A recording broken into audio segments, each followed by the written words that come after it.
Привет, друзья!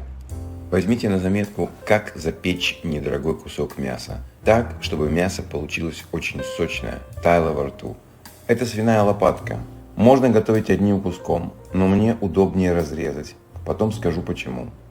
Делаем надрезы на сальной части мяса. Почему я порезал мясо? На первой фазе готовки я буду томить мясо в кумулятивной кастрюле Цептер, а она у меня плоская.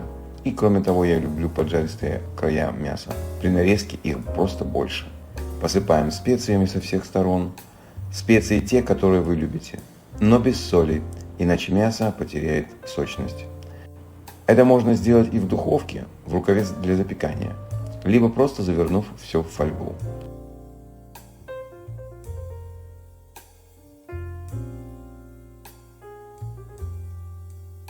Нарезаем крупными кусками ароматические овощи.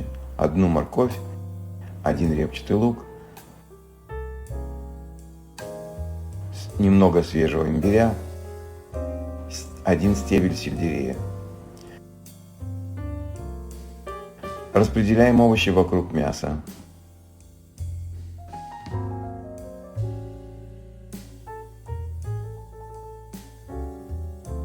Поливаем уксусом, у меня яблочный. Ставим нагрев на самый минимум и оставляем на 1,5 часа или пока стрелочка не дойдет до зеленого. Потом выключаем и оставляем, не открывая, до полного остывания. Я это делаю на ночь. Или в духовке на 90 градусов Цельсия на 3 часа и тоже дать остыть там же в духовке. Остыло, открываем и перекладываем мясо на противень. Отправляем в духовку на 30-40 минут, время зависит от вашей духовки.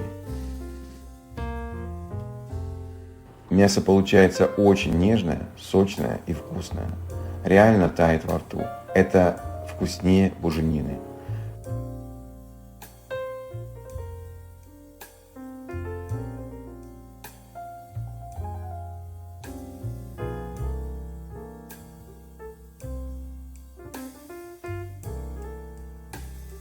Приятного аппетита! Подписывайтесь, чтобы не пропускать новые рецепты. До встречи на канале.